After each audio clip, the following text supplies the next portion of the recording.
لو تسألوني اكتر حاجة بتمناها في الدنيا، ان انا كلمة واحدة بس تتقلي: تبقى اسعد واحدة في العالم ده كله. انتي خلاص عديتي مرحلة الفشل وخفيتي، بطلتي غسيل وخفتي من الزئبق ورجعتي انسانة طبيعية. ده انا هبقى انسانة يعني اكتر حد فرحان في الدنيا دي، يعني اكتر حاجة بتمناها من ربنا. هي مش بعيد، يعني الله اعلم، يعني ربنا قادر على كل شيء.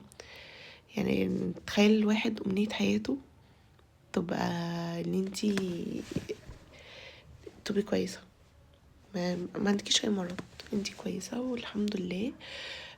والدنيا تمام معاكي يعني. بس لكن يعني ان انتي، لا اللي يسألك دلوقتي تسأل اي حد يقولك نفسك تبقى ايه، تقول له نفسي ابقى مليونيرة، يبقى معايا فلوس، مش عارفة ايه. ما يعرفوش ان قيمة الصحة تختلف كتير جدا جدا جدا.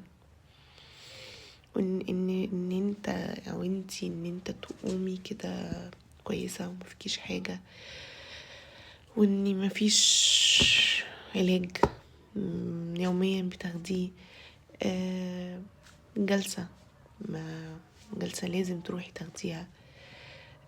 فدي حاجة يعني صعبة، صعبة جدا.